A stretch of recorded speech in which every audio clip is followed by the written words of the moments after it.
அனைவருக்கும் இனிய மாலை வணக்கம்.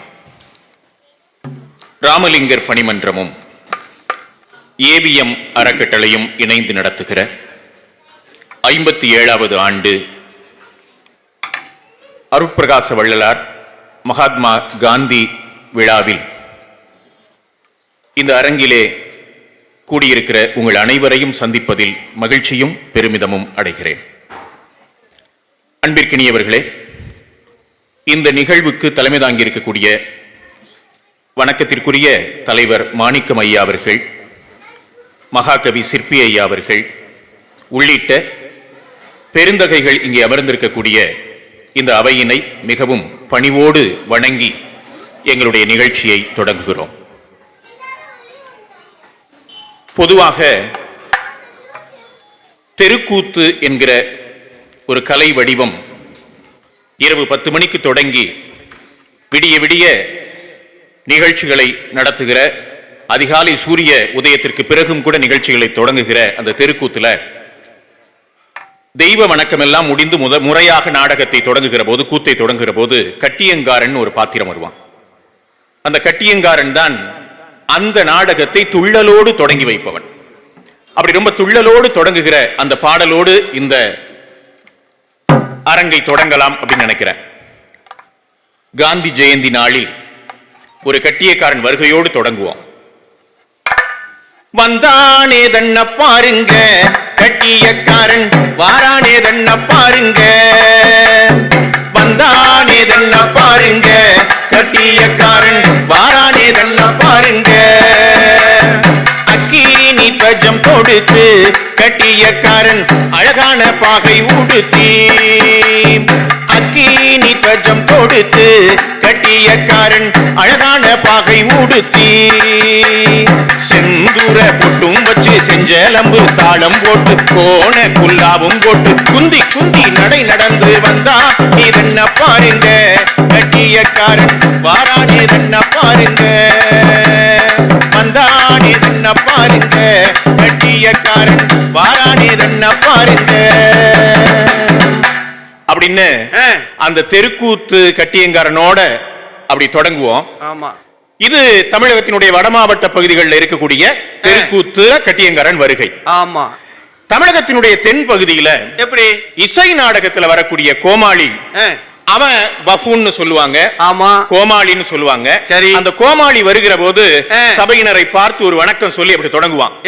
எப்படின்னா, கோமாளி வந்துட்டேன் கூத்து ஆடிட வந்துட்டேன், கோமாளி வந்துட்டேன் கூத்து ஆடிட வந்துட்டேன், கூடியிருக்கும் உங்களுக்கெல்லாம் கோடி வணக்கம் தந்துட்டேன், கூடியிருக்கும் உங்களுக்கெல்லாம் கோடி வணக்கம் தந்துட்டேன். வாங்க வாங்க உட்காருங்க, வந்த காலில நிக்காதீங்க, பாதைய விட்டு விலகி கொஞ்சம் பதறாம உட்காருங்க உட்காருங்க உட்காருங்க, பாதைய விட்டு விலகி கொஞ்சம் பதறாம உட்காருங்க உட்காருங்க உட்காருங்க அப்படின்னு வருகிறவர்கள் எல்லாம் பதறாம உட்காருங்க ஐயா, பதறாதீங்க பதறாதீங்க, எதுக்கு அவசரம், எதுக்கு பதட்டம், உட்கார்ந்து ஆற அமர நிதானமா எங்களுடைய நாடகத்தை பாருங்க அப்படின்னு அந்த கோமாளி தொடங்குவான். சரி, அவன் சொல்லுவான், தன் மேடையில நடத்துற நாடகம் நடத்துற எங்களுக்கும் வந்து அமர்ந்து பார்க்கிற பார்வையாளர்களுக்கும் எப்படி உறவு இருக்கணும் அப்படின்னா அவன் சொல்லுவான், நடிப்பவர்க்கும் பார்ப்பவர்க்கும் நட்பு இருக்கணும், நல்ல தமிழ் சொல்லாலே அன்பை வளர்க்கணும், நடிப்பவர்க்கும் பார்ப்பவர்க்கும் நட்பு இருக்கணும், நல்ல தமிழ் சொல்லாலே அன்பை வளர்க்கணும். வந்தவங்க அமருங்க, அமைதி கிரீடம் தாருங்க, படுத்தவங்களை முழிச்சவங்க எழுப்புங்க. வந்தவங்க அமருங்க, அமைதி கிரீடம் தாருங்க, படுத்தவங்களை முழிச்சவங்க எழுப்புங்க. நீங்க விடிய விடிய நாடகத்தை பாருங்க, நீங்க விடிய விடிய நாடகத்தை பாருங்க. நடிப்பவர்க்கும் பார்ப்பவர்க்கும் நட்பு இருக்கணும், நல்ல தமிழ் சொல்லாலே அன்பை வளர்க்கணும், நடிப்பவர்க்கும் பார்ப்பவர்க்கும் நட்பு இருக்கணும், நல்ல தமிழ் சொல்லாலே அன்பை வளர்க்கணும் அப்படின்னு பாடுவான். அதாவது உறங்குகிறவர்கள் உறங்கட்டும், ஆனா முக்கியமான காட்சிகள் வரும்போது அவங்களை எழுப்பி அதோ பாருங்க ராஜபாட்டு வந்துட்டாரு, அதோ பாருங்க ஸ்ரீபாட்டு வந்துட்டாரு அப்படின்னு சொல்லணும் அப்படின்னு அமர உட்கார்ந்து பாருங்க அப்படின்னு சொல்றதெல்லாம் நம்முடைய நாடகங்கள்ல உண்டு. சரி. ஆனா இன்னைக்கு என்ன ஆயிடுச்சு, எல்லாமே அவசரமா நகழக்கூடிய இந்த காலத்துல ஆமா நாடக கலைஞர்கள் இப்ப நாங்க பாட்டு எல்லாம் மாத்திட்டோம். எப்படி பாடுறோம்னா பொதுவா ரொம்ப வேகமான உலகமா போயிட்டு இருக்கிற அதனால ஒரு 5 நிமிஷம் நின்னு எங்களுடைய நாடகத்தை பாருங்க அப்படின்னு கேட்கிற அளவுக்கு காலம் மாறி போயிடுச்சு. அன்னாடும் அவசரம்தான் அல்லாடும் ஜனங்களே, 5 நிமிஷம் நில்லுங்க, அன்போட நாங்க சொல்லுறதையும் கேளுங்க. அன்னாடும் அவசரம்தான் அல்லாடும் ஜனங்களே, 5 நிமிஷம் நில்லுங்க, அன்போட நாங்க சொல்லுறதையும் கேளுங்க. சொன்னதோ நின்னவங்க உன்னத பண்புள்ளவங்க, சொன்னதோ நின்னவங்க உன்னத பண்புள்ளவங்க, எல்லோரும் சேர்ந்து வாங்க ஒரு விஷயமுங்க, கவனமா காது கொடுங்க. வணக்கம் ஐயா வணக்கம், வணக்கம் அம்மா வணக்கம், வணக்கம் வணக்கம் ஐயா வணக்கம், வணக்கம் அம்மா வணக்கம். அப்போ 5 நிமிஷம் நின்னு நாங்க சொல்றதுக்கு கொஞ்சம் காது கொடுங்கன்னு கேட்கிற அளவுக்கு காலம் வேகமாக ஓடிக்கொண்டிருக்கு. அப்போ இப்படிப்பட்ட காலச்சூழல்ல தான் நாம நாடகத்தை பற்றி பேச போறோம், மண்ணின் கலைகளை பற்றி பேச போறோம். ஆமா, இன்றைக்கு காந்தி ஜெயந்தி. ஒரு இந்திய விடுதலைக்கு முன்பு, ஒரு 100 ஆண்டுகளுக்கு முன்பு மகாத்மா காந்தியை எப்படி கிராமத்து கலைஞர்கள் பொது ஜனங்களிடம் கொண்டு போய் சேர்த்தார்கள் என்பதைத்தான் இந்த நிகழ்ச்சியில சொல்ல போறோம். கண்டிப்பா மகாத்மாவாகிய நம்முடைய காந்தி அவரு சிறு வயதுல ஒரு நாடகத்தை பார்த்தார். எங்க குஜராத்தில் பிறந்த நம்முடைய மகாத்மா காந்தி மோகன்தாஸ் கரம்சந்த் காந்தி என்கிற ஒரு சின்ன பையன் ஒரு நாடகத்தை பார்க்கிறார். அவருடைய கிராமத்துல பார்க்கிறார். விடிய விடிய நடக்கிற ஒரு நாடகத்தை பார்க்கிறார். தமிழ்நாட்டில் அதே மாதிரியான நாடகங்கள் அதே காலத்திலிருந்து நடந்துட்டே இருக்கு. இந்தியா முழுவதும் நடத்தப்படுகிற நாடகம் அர்ச்சந்திரா நாடகம். அர்ச்சந்திரன் யாரு? தன்னுடைய கடமையிலிருந்து தவற மாட்டேன், வாழ்நாளில் ஒருபோதும் பொய் பேச மாட்டேன் என்று வாழக்கூடியவன். சோதனைகள் வருகிறது, நாட்டை இழக்கிறான், நகரத்தை இழக்கிறான், தன்னையே விற்றுக் கொள்ளுகிறான், மனைவியையும் குழந்தையையும் விற்று கடனை அடைக்க தவிக்கிறான். அப்போ தன்னை விற்றுக்கொண்டு பிணம் சுடக்கூடிய ஒரு சுடுகோலினை ஏந்தி சுடுகாட்டுல நின்று நள்ளிரவுல பிணம் எரித்துக் கொண்டிருக்கிறான். எப்படிப்பட்டவன்? ஒரு பெரிய சாம்ராஜ்யத்தினுடைய அரசன் இப்போது பிணம் எரிப்பவனாக ஒரு வெட்டியானாக நின்று கொண்டிருக்கிறான். உரத்த குரல்ல நம்முடைய கிராமத்து மேடைகள்ல நடிகர்கள் அந்த பாட்டை பாடுவாங்க. ரொம்ப உருக்கமா இருக்கும். நீங்க பாத்தீங்கன்னா அர்ச்சந்திர மயான காண்டம் நாடகத்துல அர்ச்சந்திரன் வந்து இந்த விருத்தத்தை பாடும்போது, அருமை பெரியவர்களே, கிராமங்களில் இரவெல்லாம் பார்வையாளர்கள் விழித்திருப்பதற்காக சுக்குமல்லி காப்பி விற்பாங்கல்ல, பொட்டுக்கடலை அந்த இதெல்லாம் விற்பாங்கல்ல, தின்பண்டங்கள் விற்பாங்கல்ல, ஆங்காங்கே விற்பவர்கள் கூட இந்த பாடல் வரும்போது அப்படியே உட்கார்ந்துருவாங்க. ஏன்னா அவ்வளவு உருக்கமான பாடல் இது. துயதோர் முனிவருக்கு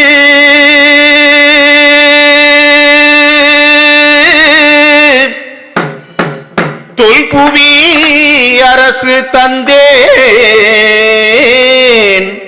பொய்யது உரைக்க அஞ்சி புவிதனில் அடிமையானேன் நான். இந்த வையகம் எல்லாம் காத்த நான், இந்த வையகம் எல்லாம் காத்த நான், காசி மயானம் காக்க போகின்றேன் சிவமே சிவமே.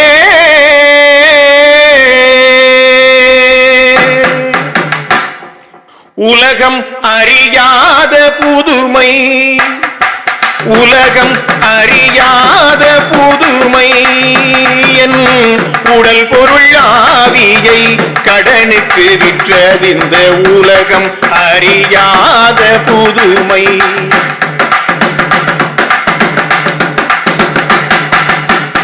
அலைகடல் மேவும் துரும்பதை போலே ஆனை வாயில் கரும்பதை போலே அலைகடல் மேவும் துரும்பதை போலே ஆனை வாயில் கரும்பதை போலே நிலையும் இழந்தேனே நிலை குலைந்தேன் இந்த உலகம் அறியாத புதுமை. இந்த உலகம் அறியாத புதுமை அப்படின்னு அப்படி பிணம் சுடுகிற அந்த கோலினை ஏந்தி பாடுகிற போது அருமை பெரியோர்களே, பார்வையாளர்களாக இருக்கக்கூடியவர்கள் பெண்கள் எல்லாம் தங்களுடைய முந்தானை எடுத்து கண்ணை தொடச்சுக்குவாங்க. அது அர்ச்சந்திரனுடைய சோகத்தை நினைத்து அவர்கள் கண்ணீர் பெருக்குகிறார்களா அல்லது தங்கள் வாழ்வில் நடந்த சோகங்களை எல்லாம் அந்த அர்ச்சந்திரன் நினைவுபடுத்துகிறானா தெரியாது. அப்படி நீங்க நான் ஒரு இடத்துல எழுதியிருக்கேன், அர்ச்சந்திர மயான காண்டத்தில் அந்த அர்ச்சந்திரனாக நடிக்கிற நடிகர் இடைச்சூரணி முருகேசன் ஒரு மிக புகழ்பெற்ற ராஜபட், ரொம்ப நல்லா பாடுவார். அவர் பாடி நடிக்கிறார்னா அருமை பெரியவர்களே, நீங்கள் அமர்ந்து அந்த 12 மணி இரவுல பார்த்துட்டு இருக்கும் போது கண் முன்னால அமர்ந்திருக்கக்கூடியவர்களாம் கொஞ்சம் கொஞ்சமாக காணாமல் போய்கொண்டே இருப்பார்கள், மறைந்து போவார்கள். அர்ச்சந்திரன் பிணம் எரிக்கும் போது நீங்கள் மட்டும் இடுகாட்டில் அமர்ந்து கேட்கிறீர்களோ என்று பயம் கூட வந்துவிடும். அப்படி ஒரு அனுபவத்தை அந்த நாடக கலைஞன் தருவான். அப்படி அர்ச்சந்திரன் கதையை, அர்ச்சந்திரன் நாடகத்தை பார்த்த மோகன்தாஸ் கரம்சந்த் காந்தி அன்னைக்கு ஒரு முடிவு செய்கிறார், வாழ்நாளில் இனிமேல் ஒருபோதும் நான் பொய் பேச மாட்டேன் என்று அவர் முடிவு செய்கிறார்.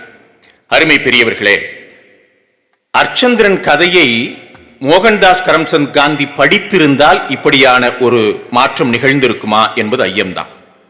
அர்ச்சந்திரன் பாடலை கேட்டிருந்தால் மாற்றம் நடந்திருக்கும், ஆனால் இப்படி ஒரு மாற்றம் நடந்திருக்குமா? அப்போ நாடகத்திற்கு இருக்கக்கூடிய வலிமை அதுதான். வேறு எந்த கலைக்கும் இல்லாத நிகழ்த்து கலையாக இருக்கக்கூடிய நாடகத்துக்கு என்ன வலிமைனா, பார்வையாளர்களுக்கு முன்னால் நிகழ்த்தப்படுவது அது. எனவே பார்வையாளர்களோடு நேரடியாக உறவாடக்கூடிய ஒரு வடிவம் இந்த நாடகம் என்பது. நாடகம் ஒரு மனிதனை மகாத்மாவாக, ஒரு ஆத்மாவை மகாத்மாவாக ஆக்கியது என்பதுதான் அந்த நாடகத்தினுடைய வெற்றி. இப்போ நல்லா தட்டலாம், ஒன்றும் பிரச்சனை இல்லை, நீங்க தயங்கள்லாம் வேண்டாம்.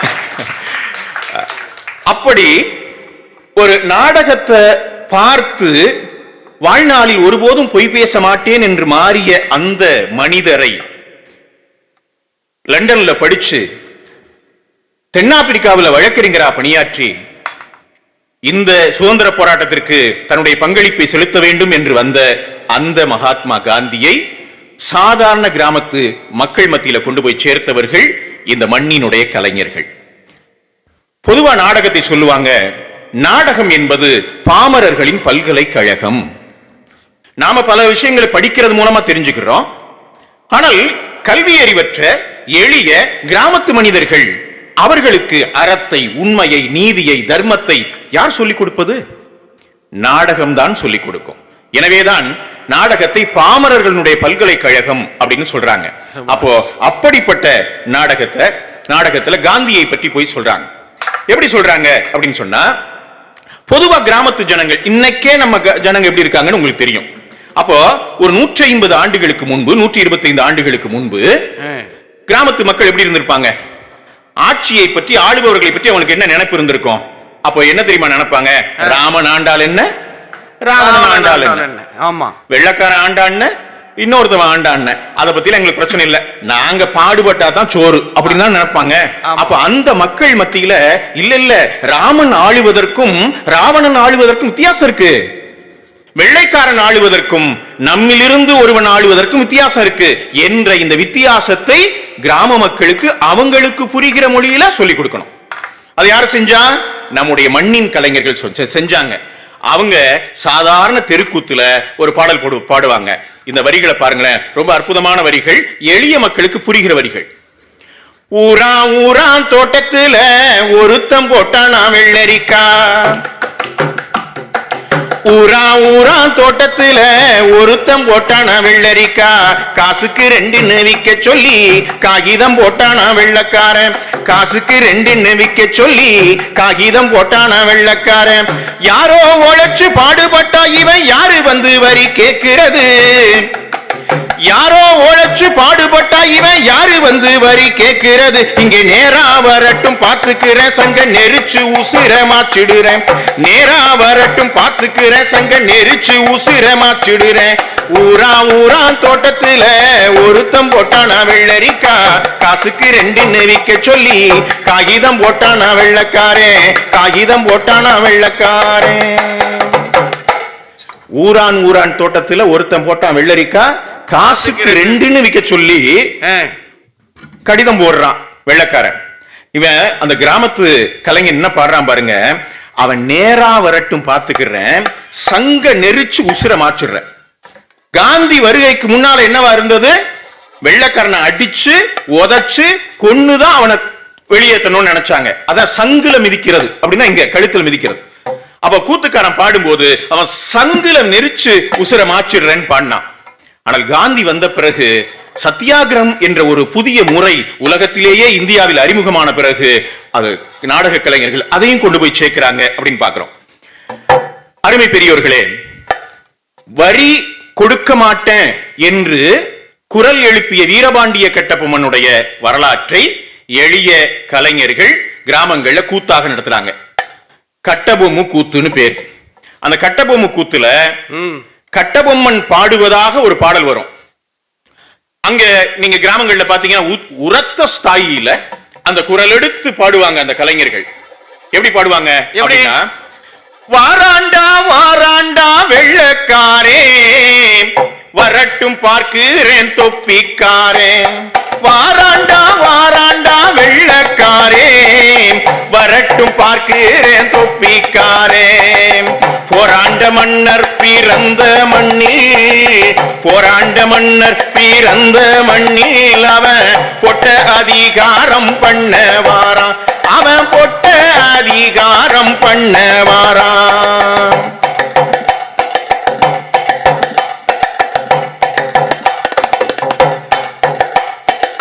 தொண்டை குழியிலே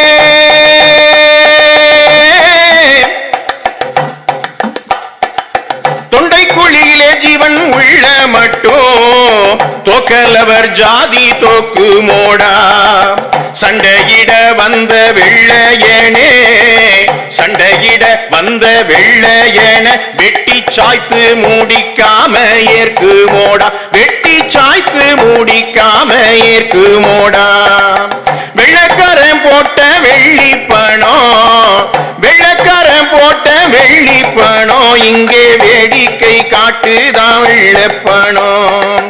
வெள்ளப்பணத்துக்கு ஆசைப்பட்டு, வெள்ளப்பணத்துக்கு ஆசைப்பட்டு வேஷம் கோலையாத ஆண்டியப்பா, நீ வேஷம் கோலையாத ஆண்டியப்பா அப்படின்னு பாடுவாங்க. அப்போ வெள்ளக்காரனுடைய பணத்துக்கு ஆசைப்பட்டு நீ காட்டி கொடுத்துறாத என்று கட்டபொம்மனுடைய நாடகத்துல பாடுவாங்க. இப்படி கிராமங்கள்ல பாடக்கூடிய அந்த நாடகங்கள்ல வள்ளி திருமணம்ங்கிறது ரொம்ப முக்கியமான நாடகம். வள்ளி திருமணம் என்ன கதை? முருகப்பெருமான் திணைப்புணம் காக்கிற வள்ளியை கண்டு காதல் புரிந்து காந்தர்வ மனம் முடிக்கிறார் என்பதான கதை. ஆமா. இதுக்கும் வெள்ளக்காரனுடைய ஆட்சிக்கு ஏதாவது சம்பந்தம் உண்டா? இல்லையே. நடக்கிற சுதந்திர போராட்டத்துக்கு சம்பந்தம் உண்டா? இல்லையே. ஆனா இந்த புராண கதையில கொண்டு வந்து வெள்ளக்காரனை திணிச்சு மக்கள் மத்தியில அடையாளம் காட்டக்கூடிய பணியை செய்தவர்கள் எளிய மண்ணின் கலைஞர்கள். அதுல ராஜபாட் இரவு 1 மணிக்கு வள்ளி திருமணம் நாடகத்துல முதன்மை பாத்திரமாகிய ராஜபாட் மேடையில தோன்றுவார். அத ராஜபாட் என்ட்ரன்ஸ் சொல்லுவாங்க. அப்படி வரும்போது ஒரு கலைஞர் அந்த ஒரு பாட்டை பாடுவார். என்ன பாட்டுனா, கொக்கு பறக்குதடி பாப்பான்னு ஒரு பாட்டு. கொக்கு பாட்டுங்கிறது அந்த காலத்துல ரொம்ப ஃபேமஸ். கொக்கு பறக்குதடி பாப்பாதை கோபத்தோடு விரட்டிடடி பாப்பா, கொக்கு பறக்குதடி பாப்பாதை கோபத்தோடு விரட்டிடடி பாப்பா, கொக்கென்றால் கொக்கு நம்மை கொள்ளையிட வந்த கொக்கு, கொக்கென்றால் கொக்கு நம்மை கொள்ளையிட வந்த கொக்கு, கொக்கென்றால் கொக்கு நம்மை கொள்ளையிட வந்த கொக்கு, கொக்கென்றால் கொக்கு நம்மை கொள்ளையிட வந்த கொக்கு, தேம்ஸ் நதிக்கரையின் கொக்கு அங்கு தின்ன வழி இல்லாத கொக்கு, தேம்ஸ் நதிக்கரையின் கொக்கு அங்கு தின்ன வழி இல்லாத கொக்கு, மது மாம்சவெறி பீடித்த கொக்கு,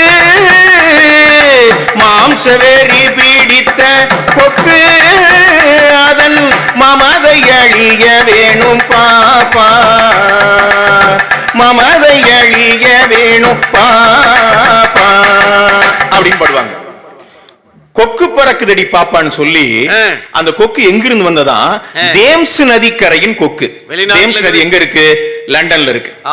தேம்ஸ் நதிக்கரையின் கொக்கு அங்கு தின்ன வழி இல்லாத கொக்கு, மது மாம்ச வெறி பிடித்த கொக்கு, அதன் மமதை அழிய வேண்டும்னு பாடுனா, அந்த பாடலை பாடி முடித்தது அருமை பெரியோர்களே, பார்த்து கொண்டிருந்த எளிய கிராமத்து ஜனங்க தன்னிச்சையா முழக்கம் எழுப்புவாங்க, மகாத்மா காந்திக்கு ஜே, வெள்ளையனே வெளியேறுன்னு கோஷம் போடுவாங்க. இப்போ இப்படி எளிய மக்களை தூண்டுவிக்கக்கூடிய இந்த பாடலை பாட விடாம செய்யறதுக்கு என்ன செய்யறது? அரசாங்கம் என்ன செஞ்சுச்சுன்னா, என்ன செய்யும்? வெள்ளை அரசாங்கம் கொக்கு பாட்டுக்கு தடை விதித்தது.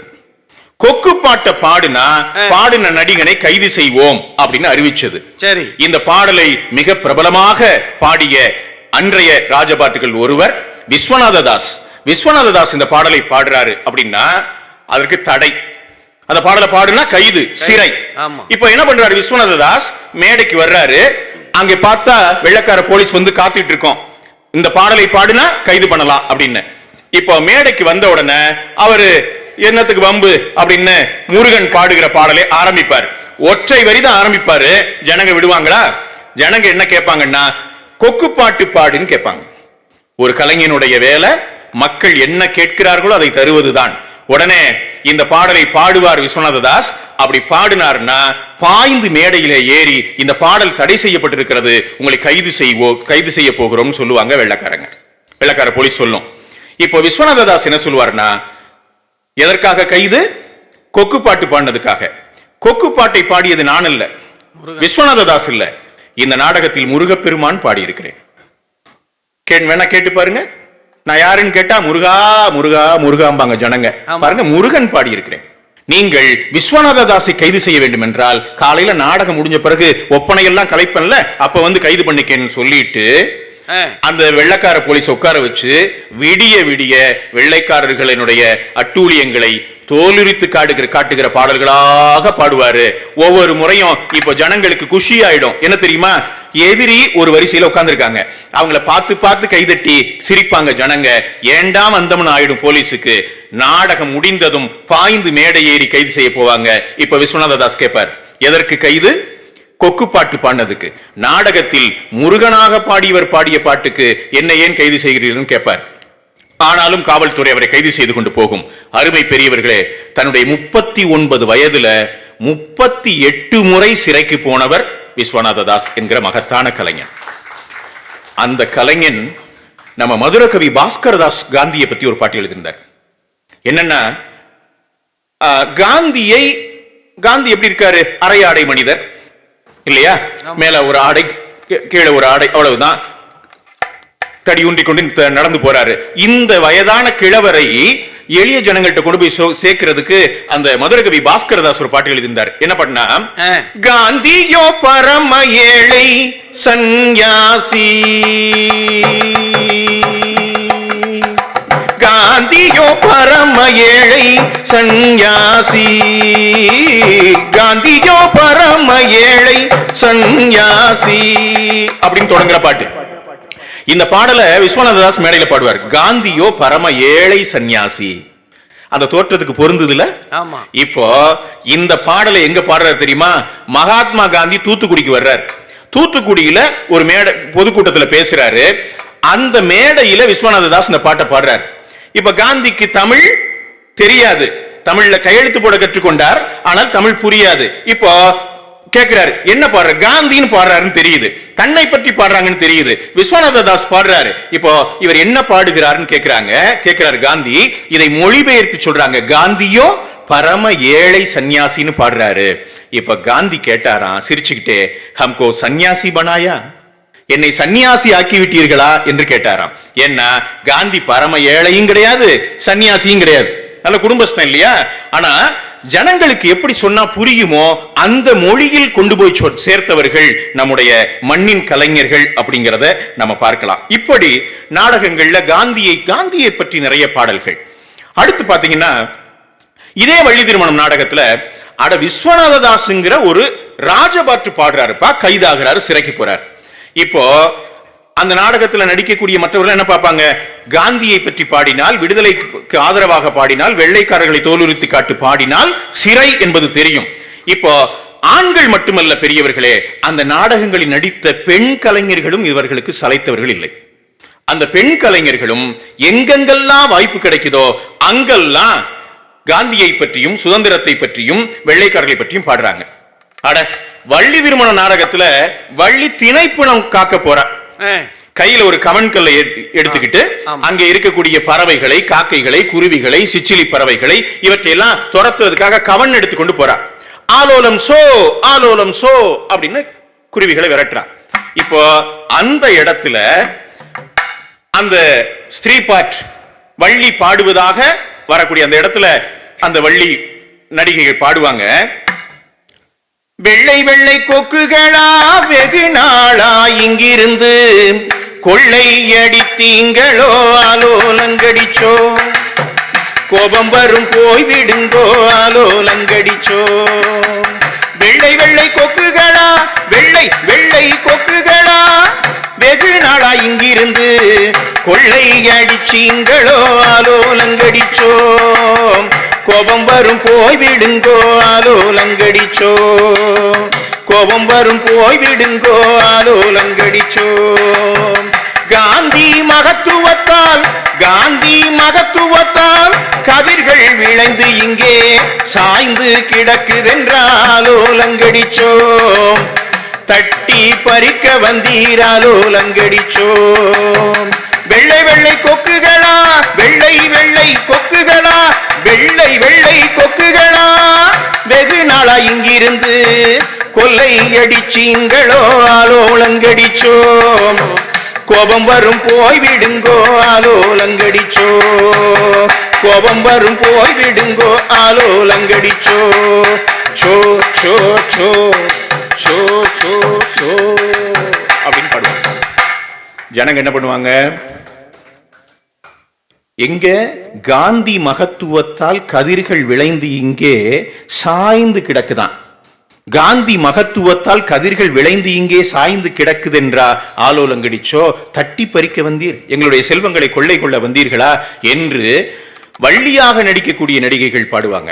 பெரியவர்களே, இந்த பாடலை பாடியதற்காக அந்த நடிகைகள் கைது செய்யப்பட்டிருக்கிறார்கள்.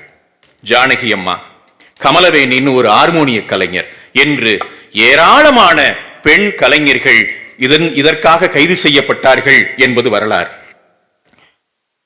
நம்முடைய மகாகவி பாரதி காந்தி மகானை பற்றி சொல்றார்.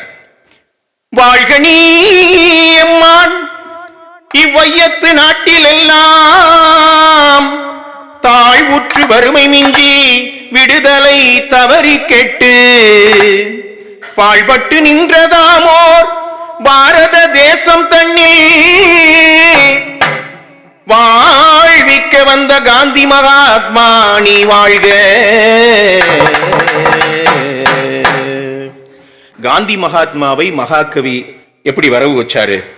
இப்போ எளிய கலைஞர்கள் எப்படி வரவு வைத்தார்கள் அப்படின்னா, உடுமலை முத்துசாமி கவிராயர்னு ஒருத்தர், நம்முடைய சங்கரதாஸ் சுவாமிகளுடைய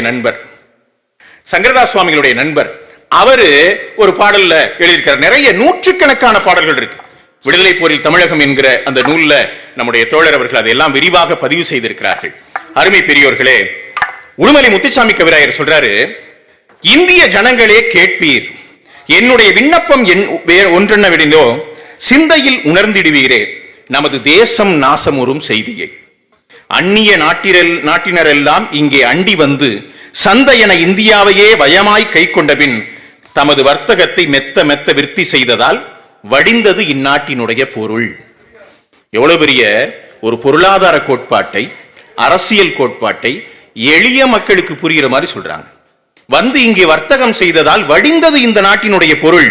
பிழைத்திட வழியற்று தொழிலற்று ஏழ்மையுற்ற நம் அடிமை விலங்கை உடைக்க நமது அண்ணல் காந்தி சொன்ன மொழி தன்னையே மதிப்பீர் அப்படின்னு உடுமலை முத்துசாமி கவிராயருடைய ஒரு பாடல். இப்படி நூற்றுக்கணக்கான பாடல்கள் நாடக மேடையில பாடினார்கள் கலைஞர்கள்னு பார்க்கிறோம். உப்புக்கு வரி விதித்தான் வெள்ளையன். உப்பு சத்தியாகிரகம் மகாத்மா காந்தி நடத்தினாரு. தண்டியில அவர் உப்பெடுத்தாரு, வேதாரண்யத்துல நம்முடைய ராஜாஜி தலைமையில் உப்பெடுத்தார்கள் அப்படிங்கிறது வரலாறு இல்ல. இப்போ உப்புக்கு வரி விதிக்கிறான் வெள்ளையன், இவர்கள் போராடுகிறார்கள். இப்போ இத நாடக கலைஞர் எப்படி போய் பாடினா? எப்படி? விரிகடல் நீருக்கும் வரி கொடுத்தால் நாளை வெயில் மழை காற்றுக்கும் வரி விதிப்பார். விரிகடல் நீருக்கும் வரி கொடுத்தால், இன்னைக்கு நீ கடல் நீருக்கு போய் வரி கொடுத்தால் நாளைக்கு வெயிலுக்கு வரி போடுவான், மழைக்கு வரி போடுவான். வரி போடுறதுன்னு முடிவாயிருச்சுன்னா அப்புறம் என்ன, எது வேணாலும் போடலாம் தானே. அப்போ விரிகடல் நீருக்கும் வரி கொடுத்தால் நாளை வெயில் மழை காற்றுக்கும் வரி விதிப்பார். ஆதலால் உப்பு வரி மறுப்போம், ஆதலால் உப்பு வரி மறுப்போம். காந்தி அகிம்சா தர்மத்தை ஆதரிப்போம், காந்தி அகிம்சா தர்மத்தை ஆதரிப்போம் அப்படின்னு அந்த பாடலை பாடுவாங்க. இப்போ இதுல தெரிஞ்சு போயிடும், நீங்க வரி போடுவது என்று அவன் தொடங்கிவிட்டால் எதுக்கு வேணாலும் வரி போடுவான். எனவே வரி எதற்கு கொடுக்கிறோங்கிறது முக்கியம் இல்ல, அந்நியன் போடக்கூடிய வரி எதுவாக இருந்தாலும் மறுப்போம். வரி கொடா இயக்கம் அப்படிங்கிறத சாதாரண ஜனங்களுக்கு புரிகிற மாதிரி கொண்டு போய் சேர்த்தாங்க நாடக கலைஞர்கள். இப்போ காந்தியினுடைய தனித்தன்மை என்னன்னா, இந்த மண்ணில் இருந்த அனைத்து மதத்தினரையும் அவர் சமமாக மதித்தார். அனைத்து மதத்தினருக்குமானது இந்த இந்திய தேசம் என்பதை அவர் கனவு கண்டார். அதுதான் இப்பெல்லாம் நிறைய பேருக்கு உறுத்துது. அப்போ காந்தியினுடைய காலத்திலேயே இந்த இந்து முஸ்லிம் ஒற்றுமையை குறித்து தொடர்ந்து வலியுறுத்தி கொண்டிருந்த அந்த மகாத்மாவை எப்படி பாடினார்கள் எளிய கலைஞர்கள் அப்படின்னா, இசக்கிமுத்து வாத்தியார்னு ஒருத்தர், இசக்கிமுத்து வாத்தியார் எழுதின ஒரு பாட்டு ஹார்மோனியம் வாசுதேவன் நாயர்னு ஒருத்தர் பாடுவாராம். அவ்வளவு அழகா பாடுவாராம். என்னது? காந்தி உத்தரவு போட்டிருக்கார், காந்தி உத்தரவுப்படி நடங்கப்பா, மகாத்மா காந்தி உத்தரவுப்படி நடங்க என்று எளிய மக்களுக்கு சொல்றார். எப்படி? உத்திரவு போல நடக்கணும், இந்து முஸ்லிம் ஒற்றுமையை கட்டி காக்கணும். உத்திரவு, மகாத்மாவின் உத்திரவு, காந்திஜியின் உத்திரவு போல நடக்கணும், இந்து முஸ்லிம் ஒற்றுமையை கட்டி காக்கணும். மத வித்தியாசம் தவிர்க்கணும், வெள்ளையர கப்பல் ஏற்றணும், வித்தியாசம் தவிர்க்கணும், வெள்ளையர கப்பல் ஏற்றணும். உத்திரவு, காந்திஜியின் உத்திரவு, காந்திஜியின் உத்திரவு போல நடக்கணும், இந்து முஸ்லிம் ஒற்றுமையை கட்டி காக்கணும்.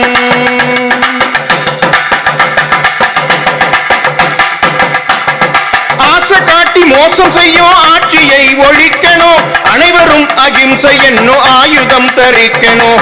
ஆசை காட்டி மோசம் செய்யும் ஆட்சியை ஒழிக்கணும், அனைவரும் அகிம்சை என்னும் ஆயுதம் தரிக்கணும்.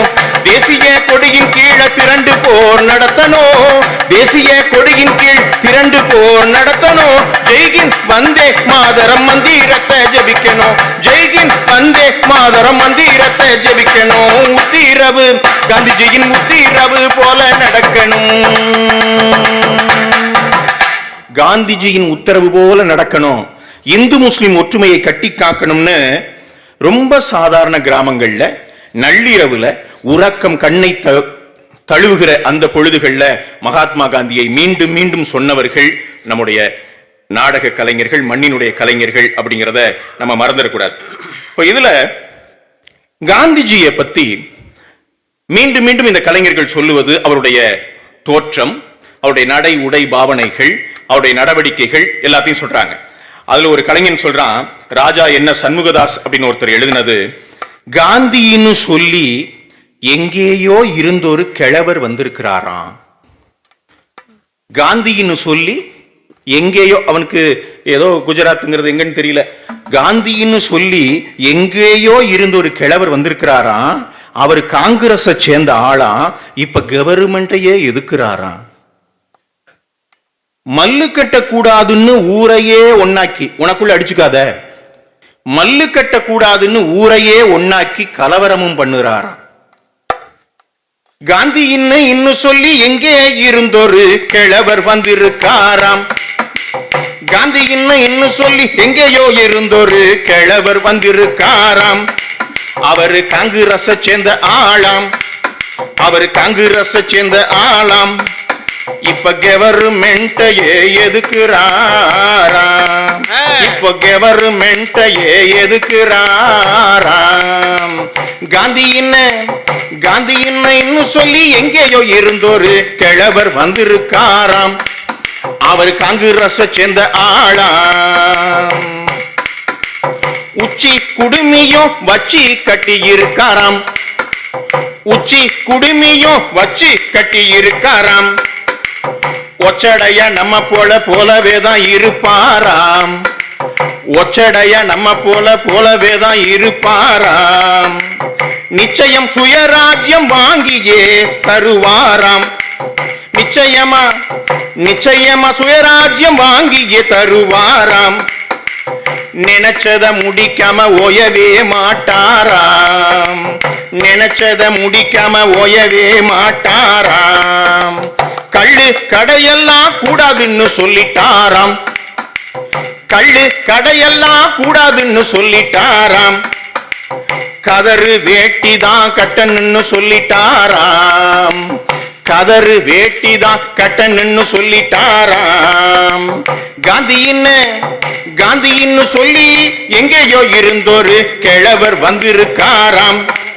அவரு காங்கிரஸை சேர்ந்த ஆளாம். இப்ப கவர்மெண்ட்டையே எதுக்குறாராம், இப்ப கவர்மெண்ட்டையே எதுக்குறாராம். பெரியவர்களே, காந்திய உச்சி குடுமி வச்சு கட்டி இருக்கிறாராம். ஒச்சடையான்னா நம்ம தெக்கத்தி வழக்குல ஒல்லியா, மெலிஞ்சு போய் ஒல்லியா, ஒச்சடையா நம்ம போலவே தான் இருப்பாராம். காந்தி ஒன்னும் வானத்திலிருந்து வந்தவர் இல்ல, நம்மள மாதிரியே 2 கை காலோட ஒல்லியா அப்படி இருக்கிற ஒரு மனுஷர் தான் அப்படின்னு காந்திய என்ன மாதிரியான மொழியில சொல்றாங்க பாருங்களேன். இப்படி எளிய மொழியிலே அவரை கொண்டு போய் சேர்த்தார்கள். இன்னொரு பக்கம் பார்த்தா காந்தி வட்டமேசை மாநாட்டுக்காக லண்டன் போறார். எவ்வளவு பெரிய விஷயம்! வட்டமேசை மாநாட்டுக்காக லண்டன் போய் சேர்ந்தார். நாடகத்தில் நள்ளிரவில் பாடக்கூடிய கலைஞர்கள் பாடுகிறார்கள், காந்தி லண்டன் போய் சேர்ந்தார், தொழுவீர் தொழுவீர் தொழுவீர்.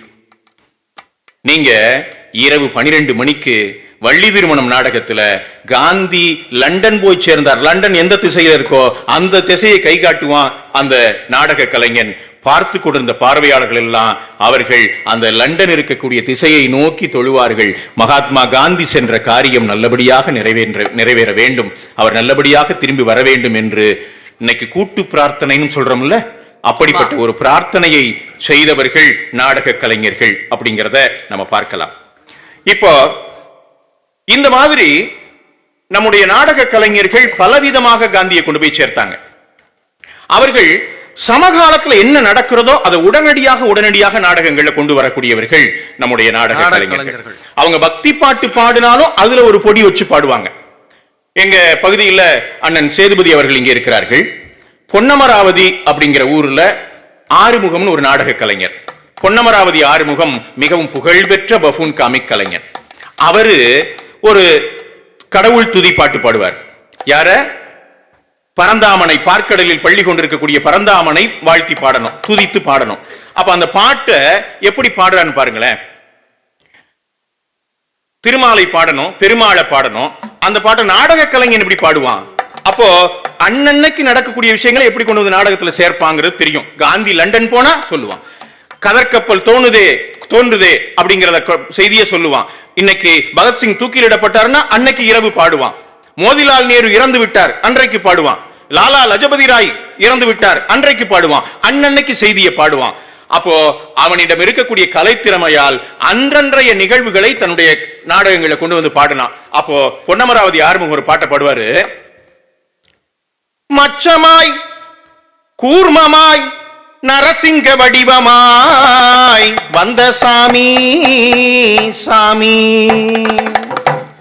நச்சரவம் அணிந்திடும் சிவனாரும் மயங்கிட நாடியே பிள்ளை பெற்ற சாமி,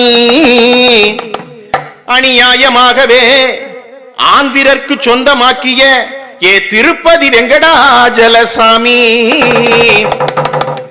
உன்னை நான் அனுதினமும் துதிக்கும் சாமி சாமி, மாயவதார கோவிந்தா மாயவதார கோவிந்தா, எங்கள் தமிழகத்தை காக்க தயவு செய் கோவிந்தா, மாயவதார கோவிந்தா, ஓயாமல் நான் உனை வாவென்றழைக்கல, ஓயாமல் நான் உனை வாவென்றழைக்கல, உனக்காக ஒரு நாளும் விரதம் இருக்கல, வாழைப்பழம் தேங்காய் விலையேற்றம் அதனால வச்சு படைக்கவும் முடியல என்னால, மாயவதார கோவிந்தா, எங்கள் தமிழகத்தை காக்க தயவு செய் கோவிந்தா, மாயவதார கோவிந்தா,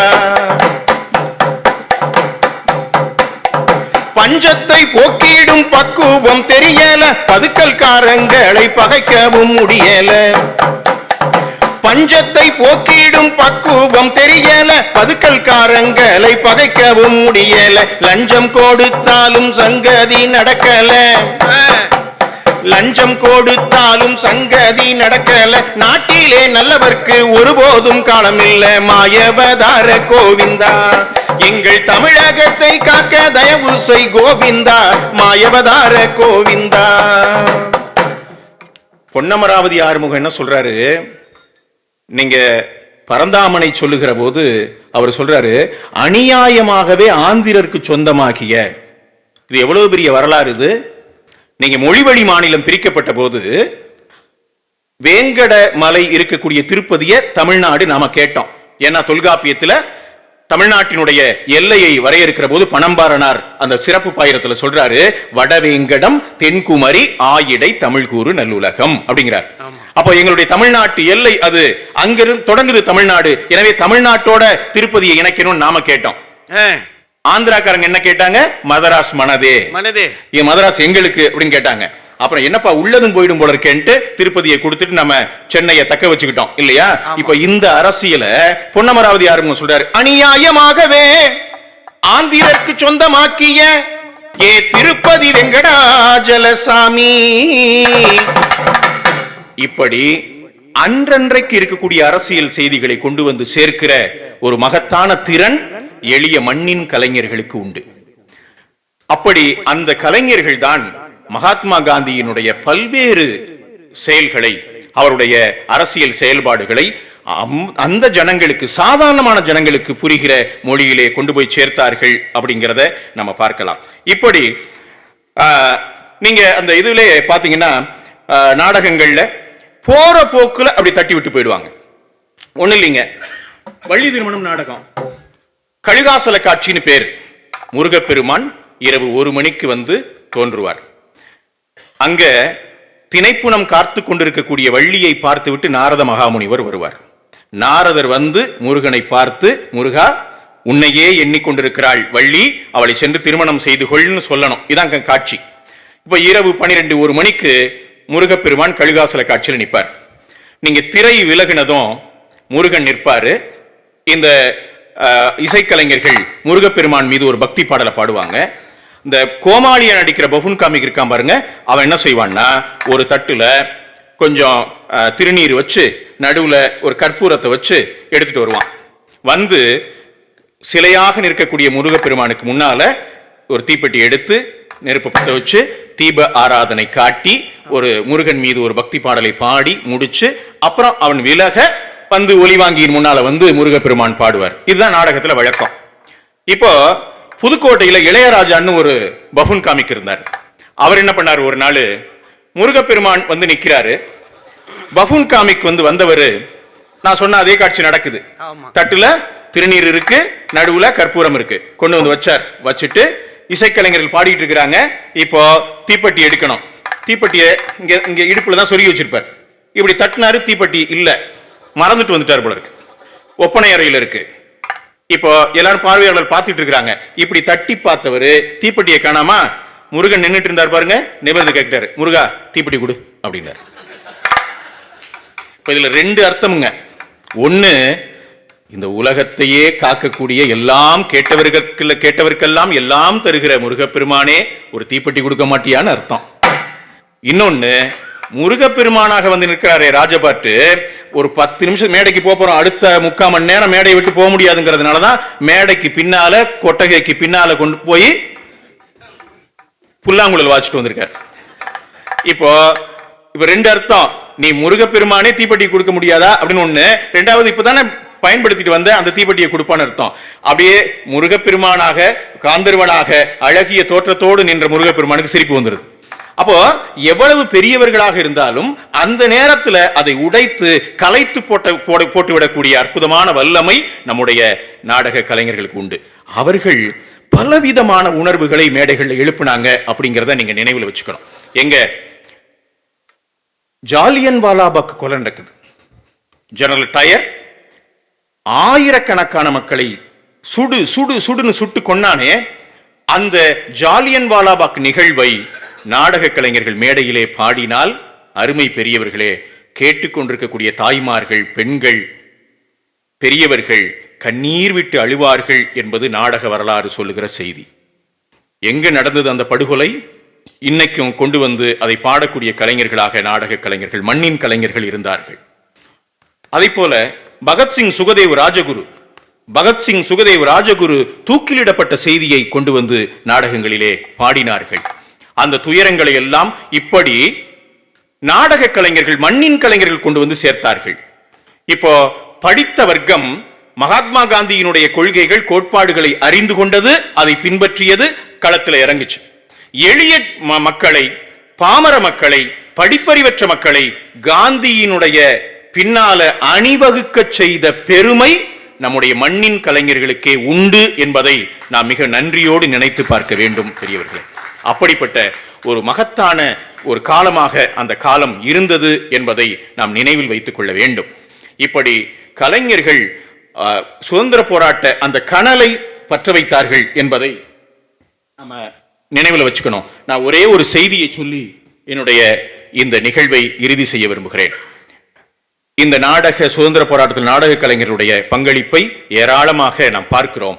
அதுல ஒருத்தவர் ஹார்மோனியம் வாசிக்கக்கூடிய கலைஞர் TM காதர் பாஷான்னு ஒருத்தர். ஹார்மோனிய சக்கரவர்த்தின்னு சொல்லுவாங்க.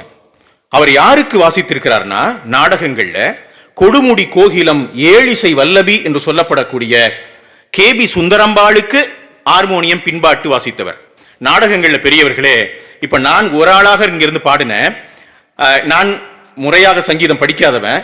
ஆனால் இந்த நாடக கலைஞர்கள் உச்ச ஸ்தாயில பாடுறாங்கல்ல, அந்த பாடலை முழுவதுமாக, ஒரு விருத்தம்னா 4 வரியை முழுவதுமாக பாட முடியாது, தொண்டை போயிடும்.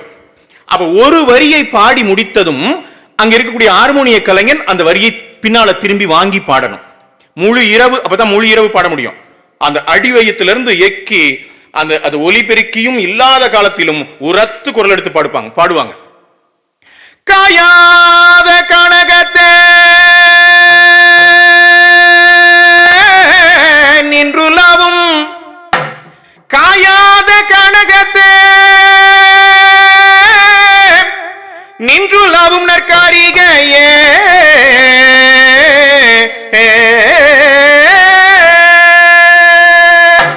இது இந்த விருத்தத்துல ஒரு வரி.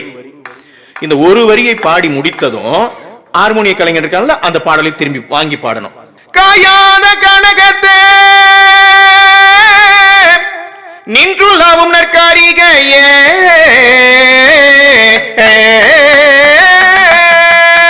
அவர் பாடணும்.